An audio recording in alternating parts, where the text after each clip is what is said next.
Pouvoir il y a président Fati, les autres dans la Est, les autres dans la Congo centralité. Congo central les autres vivre ma paix, ma casse koleka. Bokomona bototonga kolosi, bokena ba na Est kuna, bokisangani batu kuna bototonga biloko ya bien. Congo central les autres tika. Les lots Congo central qui pèse, botant la population qui pèse kuna. Embouteillage batu bazo voyager te peuple ba 4 soldats ba policiers ba kufi, ba civils ba kufi. Est-ce que président, ton ministre de défense, à son moment, général à la police nationale, à son moment, le problème n'a plus c'est ça.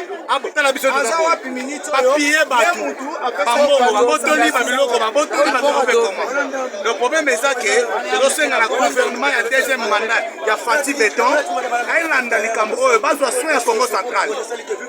Congo central est vivre ma baie. Mais tout ça, quand on va bima kuna ya Este, bato bima ya Este, Lubumbashi, Kisangani, bato bima kuna na biso tozoloba, toana posa bozwa charge ya Congo central et tambola mabe. Bato yoka eloko liboso. Bazo ba policier ba komba bandi na Congo central. Ba komba criminel bato kotela bato na hôpital. Bato kotela bato na bandako. Ba uti ko violer mwasi bato zomsa mai.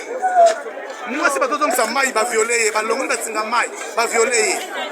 Maman ba osala césarienne ba yeba mwasa césarienne ba botoli mbongo ba yaki nango. C'est très bizarre. Président de la République yondo sa mutu totela ka yo yebisa batu bazwa soin Congo central ona ngana lobaka ya mwana papa le awa siko ba mituka ngo itelemi awa ba eko gari ba mituka awa pona nzela ezala po nzela pena kuna ezate ndi ba mituka awa yeko telema awa.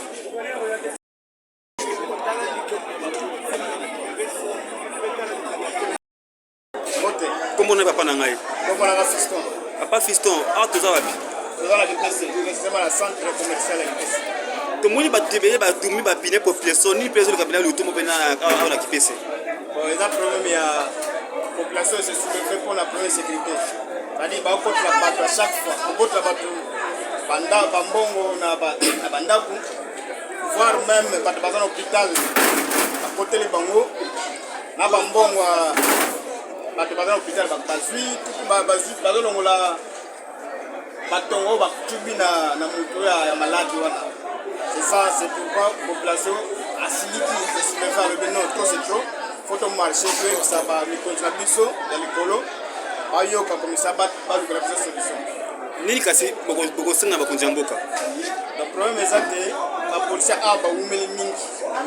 Alors, to senga ba longwa va changer mes équipes sous on va monter malam comme ça va pouvoir sécuriser la population à tout ça.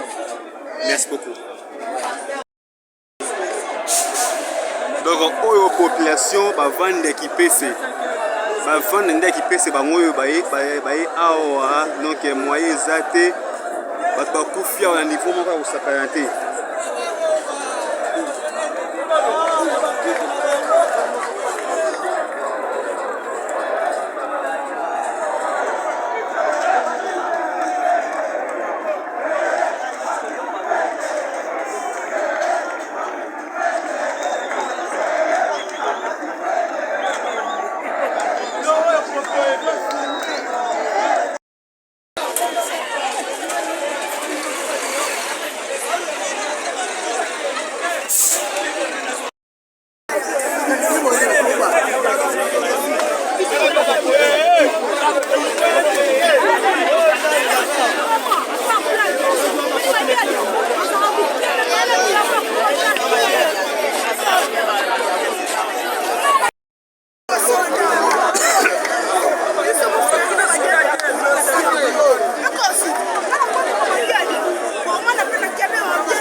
président Billy Malua awa tozana kipesa wa batu ya kimpese basengi balobi insécurité eza koto makasi, insécurité eza koto makasi, batu koto bakufi ba policier bakufi yango moni nzela moye kutozunga ta kiswasi ezate tala nde mituka nde kamikangami mituka ngo kamikangami awa moye ezate nzete batu bakufi awa na tongo awa ti sikoyo donc niveau ezate ba policier koto bazoya mais esimaka te ba policier bazoya po bakalime mais esimbi te ba farde soki baye po bakalime esimbi kaka te yango wana mpe ya koto vraiment lelo nzela eza te kipesa lelo nzela eza te nzela vraiment awa eza te nzela pene eza te tala mpe population nyonso to baza libanda population to baza libanda batumbi bapine awa basaleli donc batumbi nde bapine donc pas moyen lekene eza te mituka to mingi kobaluka bazozongazonga donc po bazonga oyo